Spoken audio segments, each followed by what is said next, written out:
Cuando vemos un jugador con buen rendimiento en el baloncesto profesional, normalmente pensamos, qué buen trabajo ha hecho el entrenador. Pero la realidad es que ese trabajo viene de más abajo, de la cantera, de las fuerzas básicas. Por eso el día de hoy vamos a visitar a uno de los clubes más sólidos en formación de jugadores de toda España, el Valencia.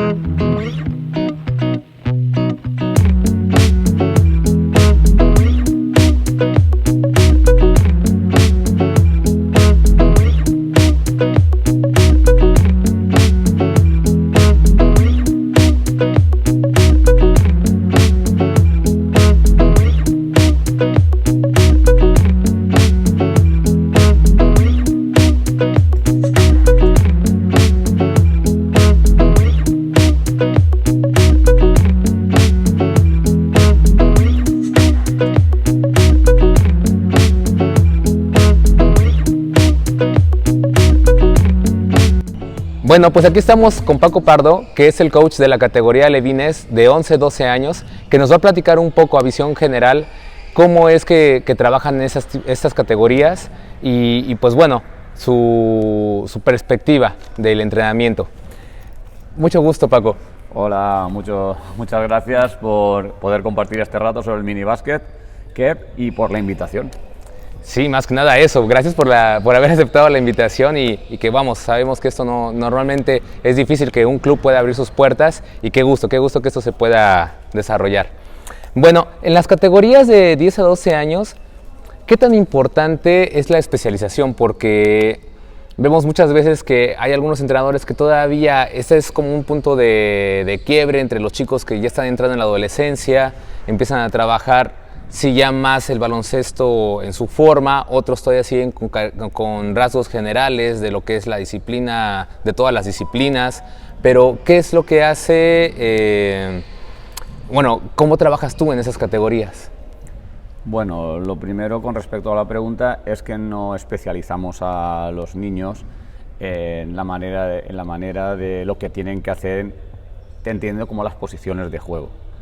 Nosotros siempre buscamos, es nuestra metodología, una autonomía dentro del juego. Es cierto que entre 10 y 12 años la capacidad cognitiva que tienen ya los niños de estas edades les permite que tú ya puedas integrarles, sobre todo, o ayudarles a aprender diferentes conceptos un poquito más complicados. Me explico, ya no solamente a nivel técnico, porque siempre hay una metodología y un estilo, que cada club tiene el suyo en cuanto a cómo se gradúan los objetivos, ya sean, por ejemplo, de bote, de paradas, de arrancadas, pero sí que haya un punto de inflexión en el que conceptos, sobre todo más relacionados con los espacios de juego, de entender ya no únicamente el jugador que lleva el balón, sino los otros qué pueden hacer cuando un compañero lleva el balón y qué éste puede hacer cuando los compañeros se desplazan en las diferentes posiciones. Al final un poco buscar la autonomía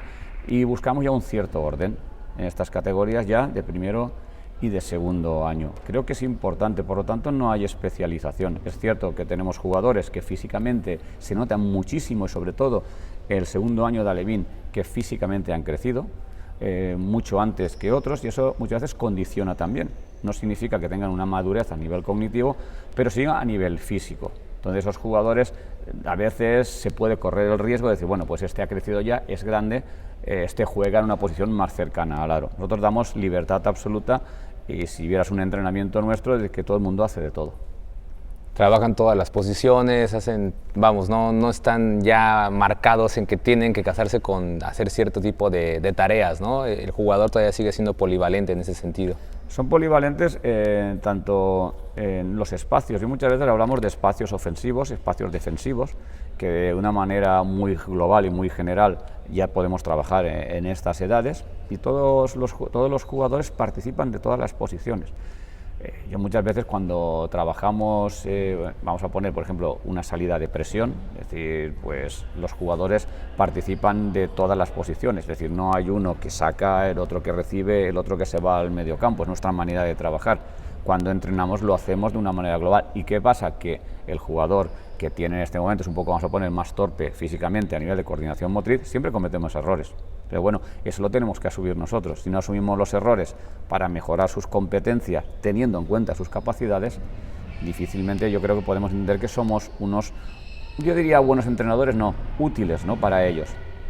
Sí, más que nada que existe todavía el temor del entrenador que va a perder el partido y mejor no pone a los chicos en esas posiciones que no dominan y empiezan sí a especializarlos pensando en conseguir un resultado, ¿no? Y tener esa paciencia, ese temple de decir, bueno, se puede asumir ese error pensando que estamos buscando un trabajo a largo plazo. Voy a hacer una reflexión sobre todo lo que tú acabas de decir. Ellos mismos muchas veces creemos que nosotros los colocamos en diferentes posiciones, pero por lo que tú acabas de decir, cuando tienes un partido, porque todo el mundo competimos y buscamos, entre ellos mismos saben cada uno realmente las propias capacidades que tienen. Y si yo les dejo libremente, cuando entran los 5, porque hemos jugado por cuartos, ellos deciden lo que se ponen. Y entonces te das cuenta que ellos marcan los roles. Ellos mismos tienen la autonomía de saber qué jugador está en una determinada posición y qué puede hacer, qué capacidad tiene y cómo puede dar rendimiento para sus compañeros y para él mismo.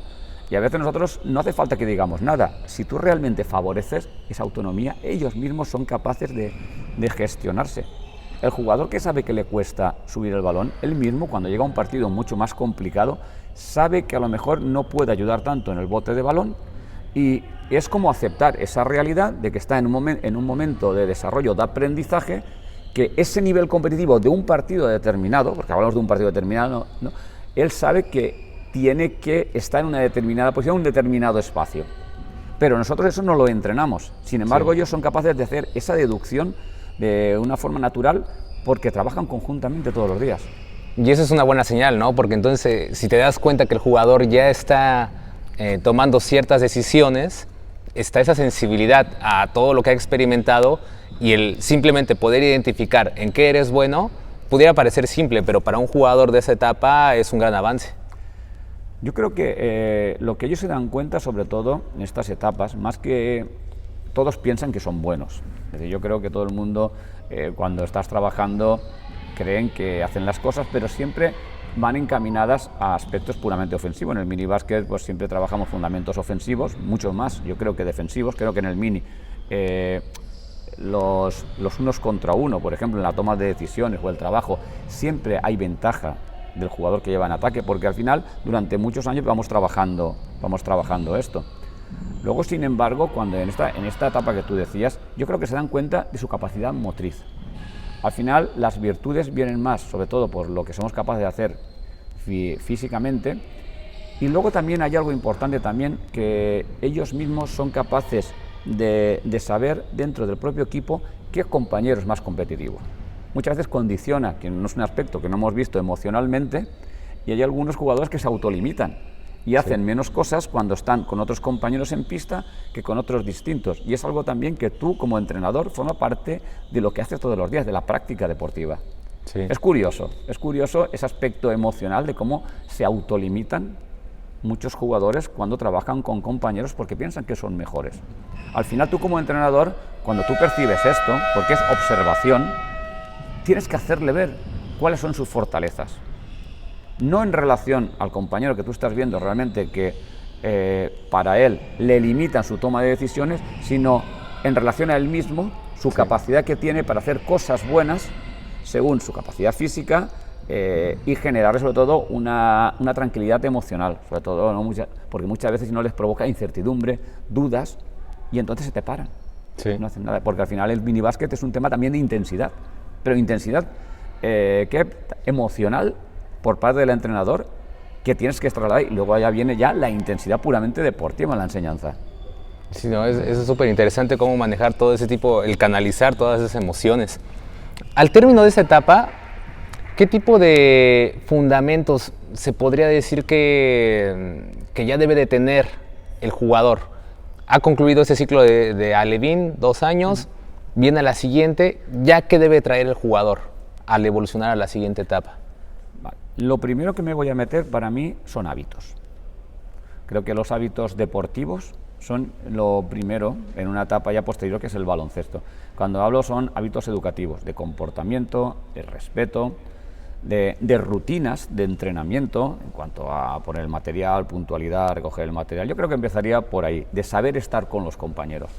Y luego ya, si me preguntas a nivel más personal, creo que a mí no me gusta ser demasiado detallista. En principio, una cosa es que aprendan los fundamentos, muy pesado en el tema de que aprendan esto de una manera muy sofisticada, sino que aprendan de una manera un poco más global. Pues vamos a poner el bote, las paradas, las arrancadas, también conocer, creo que es importante ahora, los espacios de juego, pero los espacios de ataque, de contraataque, cómo situarnos de una manera muy sencilla, y también espacios defensivos. Cuando estoy en el hombre del balón, la primera línea de pase y el lado de ayudas. Creo que el compendio realmente es lo que te va a permitir que luego, con esa capacidad que antes comentábamos, cognitiva que tienen, el primer año de infantiles puedan enfrentarse con un mayor éxito. Creo que pulir, es decir, creo que tienes que pulir algunas cosas, tienes que capacitar al jugador para que entienda, pues que, por ejemplo, dónde tienen que dirigirse los pies en una determinada parada, cómo dejar de caer para arrancar. Una situación, por ejemplo, antes estábamos comentando de triple amenaza, para tomar una decisión adecuada, cómo moverme con sin balón cuando el compañero está en una situación, por ejemplo, ofensiva, o cómo abandonar para dejarle jugar, cómo puedo entender, cómo puedo ayudar a un compañero cuando he rebasado una situación de 1 contra 1, porque en el minibásquet se suceden continuamente. Se juega prácticamente con rebases continuos, con dribles continuos y con superioridades que tú tienes que compensar con trabajo de defensa. Yo creo que esa es un poco la clave. Creo que el entrenador tiene que dejar ese estado de ánimo, esas ganas del jugador a nivel emocional y ese equilibrio, más un compendio de todo lo que metodológicamente nosotros hemos planificado dentro del club, que es lo que el coordinador perfectamente te podría decir que va con cada una de las etapas. Sí. Pero al final y hay algo importante, es que tienen que tener la pasión. Es decir, el mini es pasión, y toda esa pasión se traslada luego al trabajo técnico y táctico en la pista. Táctico, sobre todo, siempre a nivel espacial. Sí. Entonces, estaríamos hablando como que de estas primeras funciones, tareas básicas de funcionamiento colectivo, que deben de tener ya esa idea, ese pensamiento lógico, que es lo que sucede después de un primer ataque, del primer rebase.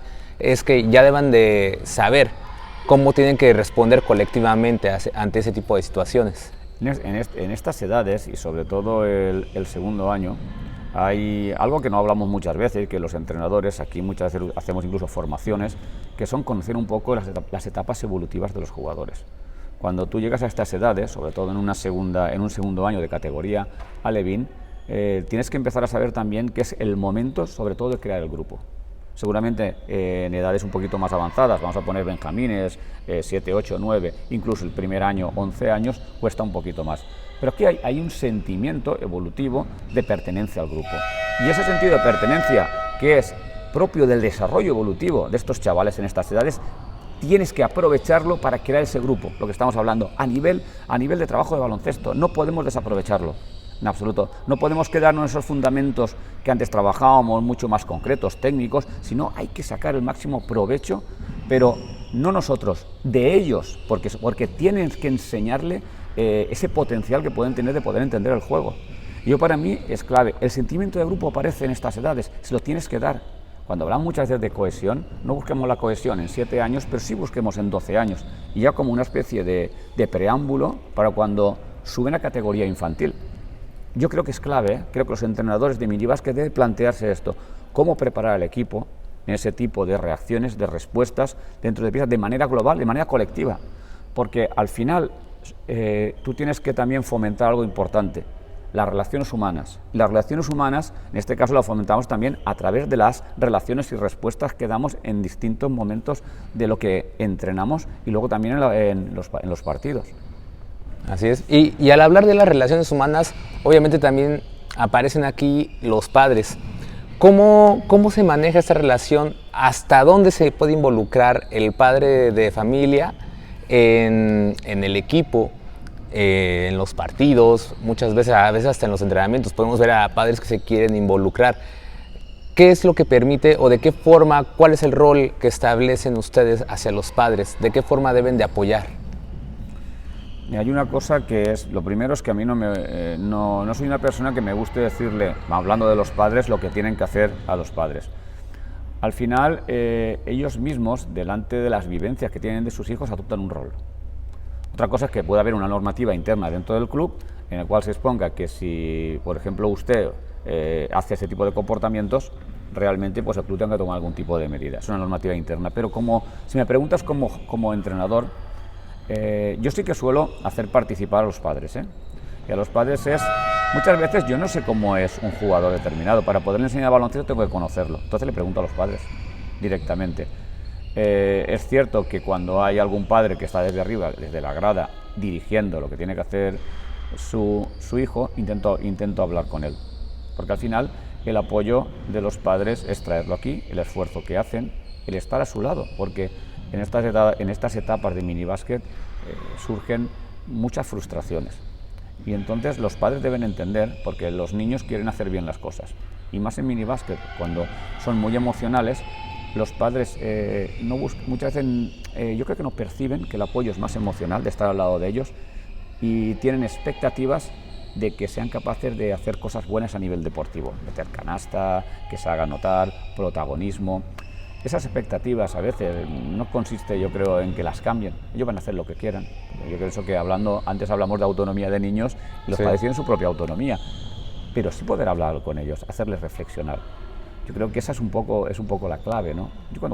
Si yo te digo lo que tienes que hacer, Kep, seguramente vas a ponerte mucho más defensivo que si compartimos ahora cómo estamos haciéndolo y hacemos una pequeña reflexión, porque tú al final vas a tomar tu propia decisión, como hablábamos, porque tú eres de una manera de ser, los padres son una manera de ser. Sí. Entonces yo creo que ese es un poco el trabajo nuestro. Por ejemplo, hay padres que se repite mucho la situación en que parece que mi hijo no tenga protagonismo, parece que esté desmotivado, y ellos tienen un enfoque muy particular. El enfoque normalmente aquí en el baloncesto ya sabes que es meter canasta, que es realmente lo que te da éxito delante de los demás. Lo que te muestra ante los demás, ¿no? Claro, entonces ese foco, es decir, no se lo puedes quitar al padre, pero puedes ampliarle una reflexión, que hay cosas también paralelas que son importantes, que es como lo que a lo mejor que es, bueno, vamos a redirigirte, por ejemplo, cuando tu hijo comete errores, realmente no tanto que si mete canastas, sino los problemas que está teniendo cuando comete cualquier tipo de errores, o cómo de manera me puedes ayudar a que esté más cercano a los compañeros, que solamente piensa en él, que eso lo podemos hacer en estas edades, porque eso, por ejemplo, más pequeños, el egoísmo es mucho mayor, sí. Y la tendencia, la individualidad en categoría Benjamín es mucho mayor, pero aquí lo podemos hacer.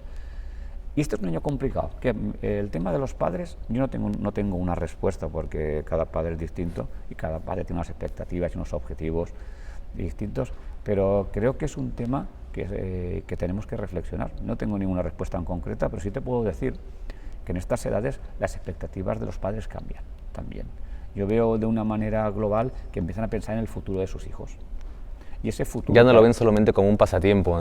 Correcto. Entonces, pasan los años, pasan Benjamines, pasa primer año de Alevín, empieza a haber ya un tipo de... y empiezan proyectos, ¿no? Entonces, claro, esos proyectos que ellos tienen en la cabeza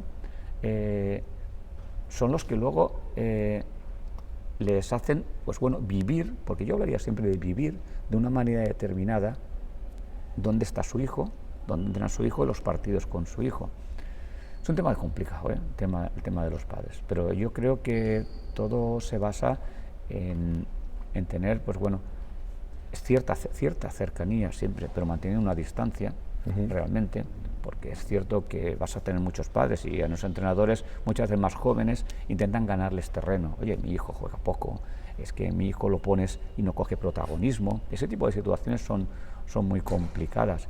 Es que él se esfuerza, es que con otro entrenador estaba más motivado que con este. Estaba más minutos jugando. Al final intenta que focalices la atención en su hijo y tú tienes que saber cómo tienes que focalizarla. Y esos son los aspectos precisamente que a lo mejor tú no estás trabajando, ¿no? Y entonces el tema de los padres es muy diverso, es muy complicado también. Y creo que nosotros yo creo que ni tenemos control ni debemos tenerlo, porque al final ellos no tienen, si ellos pueden tener una intención de controlar al entrenador en función de su hijo, pero tú tienes 12 personas, tienes 24 padres arriba. Creo que ejercer el control sobre ellos es totalmente, está fuera, creo que no es la mejor manera. Al final tienes que hablar, tienes que dialogar. Es decir, igual que tú compartes el tiempo, lo compartes con el diálogo con los padres. ¿Qué significa eso? Que muchas veces discrepes con ellos. Seguramente algunos padres van a creer en lo que haces, otros seguramente, pues llevo muchos años en esto, pues van a dejar de hablarte. En eso tenemos que convivir siempre con una máxima, que tratemos bien a sus hijos, que los cuidemos bien. Aparte de aquí, todo lo que me estás comentando de discrepancias que pueden haber a nivel deportivo, sobre todo porque juegue más, porque no juegue con quien le corresponde o porque no tenga el protagonismo, nos van a surgir siempre. Y creo que los entrenadores, hablando de mini básquet, tenemos que asumirlo. Sí, es una tarea muy difícil, ¿no? Es muy difícil, ¿sabes por qué? Porque al final es cierto que acaban por influirte y cuando esto ocurre empiezas a no gestionar bien tus emociones. Empiezas a tener algo que un entrenador de minibásquet tiene que tener, que es fe y tener confianza y creer en sí mismo, puede que te lleve a darle vueltas con lo que te están diciendo, a tener incertidumbre, a tener dudas, a tener falta de confianza y a veces tú siguiendo tus pautas normales de gestión del equipo, pues puede jugar ese niño, vamos a poner que ese partido tú tenías previsto que jugara un poco más y entonces puede ser también incluso que el padre comunica al resto, ves como he oído hablar, ahora mi hijo juega más. Entonces, claro, eso te puede condicionar. No es fácil, es decir, tienes que tener experiencia, tienes que tener esa tranquilidad y esa calma que hay muchos padres que son capaces normalmente pues de crear esa influencia. Es decir, a mí me la han creado, que no te voy a decir mentiras. Entonces, cuando te pasa eso, tienes muchas dudas y te surge muchas veces el miedo.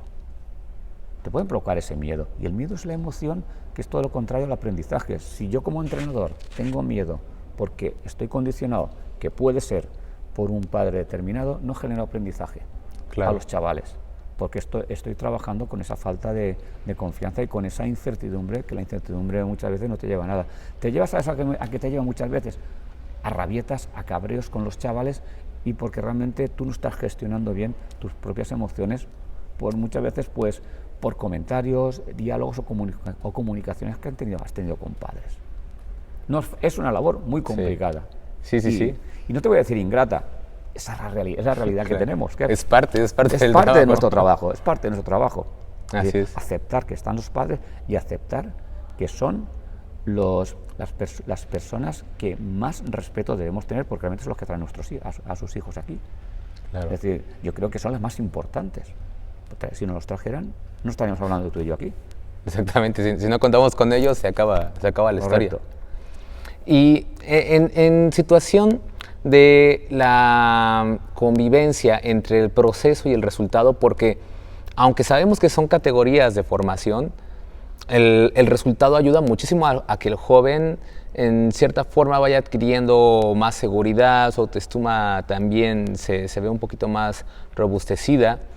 ¿Cómo conviven con esta parte de que sí se tiene que entregar un resultado, pero al mismo tiempo tenemos que tener paciencia porque se debe dar el proceso y debemos de buscar que también el chico se acostumbre a ganar para que genere esa confianza y esa seguridad, porque de perder siempre el chico también puede empezar a desesperarse y a no disfrutar este momento?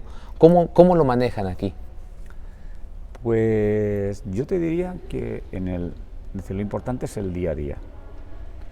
Lo importante, aparte del día a día, es qué criterios tienes tú para trabajar con los chavales y, sobre todo, si realmente tú buscas resultado, buscas el... Yo creo que al final, ¿de qué depende tu comportamiento? Al final, no se trata de decirle a estos niños las palabras de proceso o palabras de resultado, sino en el día a día, ¿a qué le das tu importancia? ¿Qué valoras? Al final depende de dónde pones tú el foco. Pones el foco todo el rato en el resultado de las acciones, que muchas veces luego es el equivalente al resultado que hay en un marcador.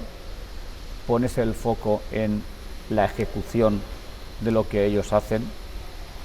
Entonces, yo creo, pero esto de una manera constante y de manera repetitiva. Hay una cosa que es, en estas edades, les importa sobre todo la aprobación y el reconocimiento. Donde tú pongas esa aprobación como entrenador o pongas ese reconocimiento, ellos le van a dar valor. Si tú preguntaras, por ejemplo, a los chavales que juegan, te van a decir que lo importante es hacer todo lo que puedan. Y me dirás, ¿quién se lo ha dicho? Lo hemos vivido, lo hemos experimentado a lo largo de toda la temporada. Te van a decir, claro que queremos ganar, y claro que es importante meter la canasta, pero también es importante ayudarle a un compañero. Es importante, por ejemplo, que he aprendido a manejarme por mejor con la mano no dominante y antes no sabía. He aprendido a cómo poder correr y pasar un balón a un compañero. Al final, ¿dónde tú pones tú el foco? Los niños normalmente las emociones, las frustraciones, las que tienen, porque de hecho las tienen, y ellos se frustran porque en categoría de minibásquet, por lo que tú dices, el proceso frustra. Sí. Y frustra por ellos quieren hacer las cosas bien. A partir de ahí hay algo importante que yo creo que va en consonancia al tema de ganar o al tema del proceso, que es la afectividad. Si tú muestras cercanía a tus chavales con los cuales trabajas, la probabilidad de que ellos pongan el foco en el tema de ganar disminuye y están más cerca del trabajo con los demás. Entonces, tienes que mostrarte muy cercano. Entonces, tener en cuenta, ¿y qué tienes en cuenta ahí? ¿Cómo se siente cada uno en el error? Ser entrenador de minibásquet no es fácil. Tú antes hablabas de los padres, pero ser entrenador con ellos no es fácil. Tienes que saber, no que cometan errores, sino cómo se siente cada uno delante del error. Y sobre todo dónde pones el foco, si el error es un acierto o no a la canasta, que fíjate bien que siempre hablamos del reduccionismo de que el balón sí. tiene que entrar en la cesta. Para que esté bien, ¿no? Para que esté bien. Cuando hay un entorno, realmente un 90% más de aspectos dentro del campo que no es puramente que son el proceso. ¿Bien? Al final, creo que como aquí hablamos de cultura del esfuerzo, y creo en ello, creo que si tú dedicas el valor tuyo principal a ese esfuerzo, a esa mejora, a ese reconocimiento, influyes. Luego, cada uno de los chavales, en función de cómo es, en función de otros entornos, puede seguir centrado más en el tema del ganar. Pero sin embargo, pues pueden también arraigar sobre todo o influir con estímulos relacionados con este tipo. Al final a ellos se les va. Luego lo que los padres puedan decir, lo que otras personas puedan pensar sobre el tema del resultado, eso lo vas a tener también. Pero yo creo que es un tema de constancia en una manera de trabajar en la que tú creas, que tiene que venir por parte del club, y luego tiene que ver también cómo es el entrenador. Como entrenador, tú cómo te comunicas y cómo te comportas o cómo te relacionas, eso va a condicionar el proceso o va a condicionar que el foco de atención esté más en el resultado. Y esto es una constante, una regularidad. Muchas veces hablamos de la perseverancia, entran valores sí. Todo el rato cuando hablamos de proceso, ¿no? Pero que es el día a día del trabajo en la pista. Me parece muy interesante eso que comentas, porque no se queda solamente en la imagen o en el discurso de decir cultura del esfuerzo, en una frase, sino que es algo que sí se promulga, que se practica todos los días, todo el tiempo. Y entonces esto trasciende, ya no queda como una frase superficial, realmente está impactando. Se ve en el club como los pabellones, los principales, tienen nombres de jugadores, están con este muro en el que están poniendo jugadores que han llegado al primer equipo, a los equipos profesionales, que al menos estuvieron 2 años en cantera, que tienen los jerseys de los jugadores con sus nombres, con la historia que se ha generado. Hay esa cultura del esfuerzo, de ese respeto por los jugadores que estuvieron en cantera, que tienen estas instalaciones que me parecen, como lo comentaba con Vladimir, son instalaciones de lujo, simplemente para categorías de alevines hacia abajo, que tengan todas estas canchas, que tengan sus fisioterapeutas, que tengan equipo médico, que tengan gimnasio, que tengan todo eso. Habla de cómo se va respetando el proceso y que no queda nada más en correcto. Me interesa esta persona porque tiene esos talentos, ¿no? Lo estamos desarrollando y respetamos ese proceso. Sí, al final tú has hecho un resumen de un poco que al final el proceso se vive. De palabra, convencer a alguien de palabra, yo cada vez creo que bueno, no es lo más adecuado, pero sí con los comportamientos que tú tienes. Tú perfectamente acabas de delimitar que todo eso son recursos, que para mí son comportamientos, que pueden ser a nivel de instalación o a nivel humano, que trabajan el proceso. Y luego también pues la creencia de uno mismo de qué es lo que quiere realmente.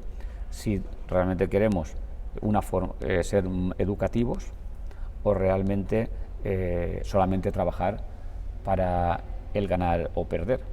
Es decir, al final esa es una elección que el club la tiene clara, porque si no tendríamos lo que tú acabas de comentar, nuestro logo realmente, y a partir de ahí pues generamos con el día a día, es decir, al final el proceso es del día a día. Es decir, tú cuando llegas a la pista, lo primero que haces, lo que debes hacer el día a día, lo que hablamos del proceso, es hablar con ellos, dirigirte a ellos, preguntarles cómo les ha ido el día, qué les ha pasado, tienen algún problema, estás bien, han hecho una excursión, cómo estás con la excursión. El siguiente paso, todos se dan la mano, es decir, todo el mundo tiene que dar las gracias al compañero por estar compartiendo este entrenamiento al principio. Luego también nosotros hacemos también un sentido de grupo antes de empezar el entrenamiento, cómo ayudas al compañero cuando se cae. Al final todo esto es trabajo de proceso. Muchas veces no es. Luego está el tema del aprendizaje puramente deportivo, que al final es el enfoque de cómo, sobre todo, el tema de los errores, ¿no? Sí. De cómo tú manejas también ese tema de los errores, que en minibásquet sobre todo es muy emocional, y luego es más puramente deportivo conforme te vas haciendo mayor, porque el jugador ya entiende claramente que quieres una mejora puramente deportiva y la estabilidad emocional ya la tiene en principio, y creo que esa es un poco la base del trabajo, no hablar, sino experimentar y vivir lo que haces cada día. Y en relación a talento, entre los 10 a 12 años, ¿consideras que es una buena etapa para empezar a reclutar talento, o qué edad es la más adecuada para empezar a reclutar a jugadores que tengan ciertas características para ser talentosos? Es un tema muy complicado. El tema es cuando me preguntas qué es el talento, ¿no?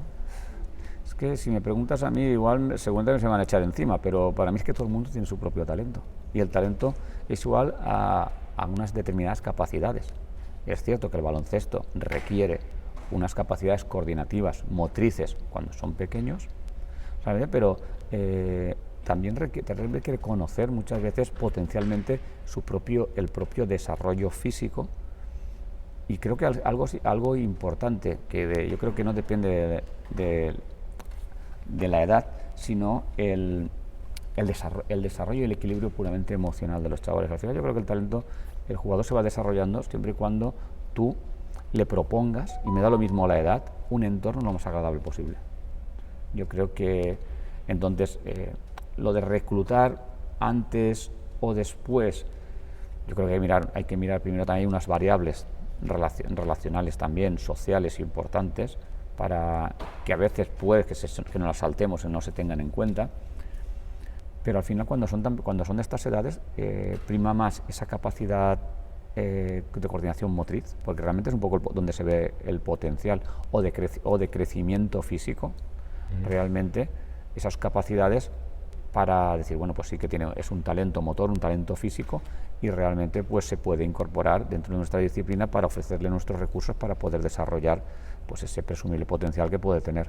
Y al final se trata más de no estorbar, ¿no? De no estorbar al jugador o a la jugadora, y que por sí misma sea capaz de sacar, sobre todo, o llevar a cabo esas capacidades y expresarlas. Y estos jugadores que tienen ese potencial motriz, tal vez de características físicas, ¿cómo lo van proyectando a lo largo del tiempo? Porque a veces uno se puede acelerar y, como se dice vulgarmente, se queman los cartuchos, ¿no? Se acelera el proceso y alguien que pensabas que podía figurar para más termina quedando fastidiado por el deporte, por el entorno, o le deja de gustar. O sea, hay tantas cosas. ¿Cómo van llevando ese seguimiento para, pues, precisamente que no se desperdicie toda esa energía, ese tiempo y esa dedicación que se le está dando? Yo creo que ahí entramos ya en un tema integral, ¿no? Porque entraríamos en una parte académica, que nosotros también es importante nuestros jugadores, y de hecho la tratamos y trabajamos con ellos. Luego hay una parte de control, hablando de nuestro club, también médica, también nutricional, de dieta. Entonces, ese tipo de aspectos se cuidan. Luego, es cierto que la parte emocional es importante por lo que tú dices, a veces genera abandono, ¿no? Un cansancio psicológico puede llevar a que un jugador o una jugadora, sobre todo en determinadas edades, que pueden ser 15 o 16 años, pues abandone teniendo un gran potencial. Buscamos que los entornos sean lo más estables posibles. Nosotros buscamos que aquí sea lo más agradable su estancia dentro de la exigencia, sin llegar a presionarle. Pero luego hay prioridades también, hay cosas que nosotros, como antes decíamos, no podemos ni debemos controlar. Son el entorno familiar, el entorno social cuando sale de aquí. Yo creo que son clave los entornos, el entorno también educativo, ¿no? Y su entorno social en cuanto a amigos, pues hay ciertas edades que también influyen directamente en ello. Entonces sí que debemos tenerlos buscar esa tranquilidad aquí y sobre todo pues hacerles ver que se sientan cuidados. Yo creo que el tema del desarrollo del talento, más pequeñitos en estas edades, prima más el tema físico, realmente, pero cuando ya tienen 14 o 15 años, hay que cuidar esa parte emocional, que a lo mejor cuando son más pequeños se dejan más llevar porque ese ímpetu, esa pasión está ahí, pero luego esa parte cognitiva que va apareciendo, esa parte sobre todo de incertidumbre, de crecimiento en la adolescencia, puede llevar a que alguno de los jugadores, nuestras jugadoras importantes, puedan decir, no, es que prefiero hacer otra cosa. Al final va a ser su voluntad, pero en nuestra mano está cuidarla en lo máximo posible para que esa persona realmente pueda estar aquí con una exigencia, pero realmente pues con una capacidad sobre todo de estabilidad, ¿no?, para salir adelante. Y por último, en ese sentido de los talentos, en esas categorías de 10 a 12 años, ¿tú qué pensarías que debe tener un jugador de esas edades para que se salte a la siguiente categoría porque cubre con cierto nivel que te invitaría a decir, bueno, creo que lo que mejor corresponde es que ya esté trabajando más con la siguiente categoría que con la que cronológicamente le correspondería? Nosotros aquí normalmente hay un problema porque si de 12 años a 13 años cambio de minibásquet a básquet, entonces es complicado. Por esto muchas veces influye en la cabeza del chico o de la chica. Normalmente sí que es cierto que cuando tenemos a un jugador o jugadora con estas características, hace algún entrenamiento ya con el equipo posterior sobre todo hay un tema físico. Sí. Difícilmente nosotros, si tenemos, vamos a poner un jugón, pero realmente como un año más el tema físico es importante. Si tiene un buen físico, normalmente vemos que puede estar trabajando con ellos, pues realmente pues favorecemos, no aceleramos porque sigue teniendo su equipo de referencia en el cual entrena, pero también entrena con el otro equipo porque al final muchas veces ese tema físico y la competencia, muchas veces tenemos algún jugador que tiene unas competencias, sobre todo ese talento que hablábamos, superiores al resto del equipo. Entonces la única manera de desarrollarlo es también pues no acelerando, pero sino haciéndole participar de un equipo superior, porque ahí es importante siempre cuando hacemos esto ver qué tipo de interacción tiene con los nuevos compañeros los días que van a entrenar, porque como no haya una aceptación del chaval puede redundar en su contra. Puede ser que pierda confianza porque va a hacer cosas distintas, porque no va a tener un rol de tanta importancia y luego resulta que la intención nuestra era generar una mayor competencia y resulta que hemos generado lo contrario. Por eso también tenemos en cuenta muchas veces la madurez cognitiva del jugador, ¿vale? Es un buen tema, es un buen físico, puede estar y también tiene una madurez de estabilidad, sobre todo para que pueda trabajar también con el otro grupo. Es importante todo. Ok, perfecto. Bueno, pues estamos cerrando, pero no sin antes pedirte un consejo final para los coaches que trabajan en estas categorías de 10 a 12 años. ¿Qué les podrías dejar como un mensaje para ellos, alguna recomendación en ese trabajo que ellos están realizando pues, en el día a día? Yo, si quieres, hay una frase que a mí me gusta mucho de una persona que es un doctor en neurociencia, que es Francisco Mora. Y creo que el minibásquet, como siempre te estoy hablando, que hay una parte para mí anterior emocional, y es mi manera de verlo, pues que solamente se aprende de lo que se ama. Si tú realmente no amas como coach el minibásquet, no vas a poder conseguir que tus chavales sean capaces de amar el minibásquet. Si no lo aman, muchas veces, como decimos, que si el cerebro no se emociona, no aprende, no vas a conseguir emocionar a tus jugadores por el aprendizaje del baloncesto. Y eso es lo que creo que es lo primero, o sea, que empiecen por ahí y que realmente sigan, sobre todo, pues con esa pasión entrenando al básquet. Claro, hay tener esa introspección, ¿no? Para saber qué es lo que está sucediendo con ellos y realmente esa es la etapa en la que quieran estar o si no, pues bueno, hacer realmente lo que les guste. Correcto. Bueno, pues muchísimas gracias. Pues gracias, Kev, por tu tiempo todo. Y muchas gracias. ha sido un placer. No, el placer es mío, encantado. Gracias a todos y nos estamos viendo. Hasta luego.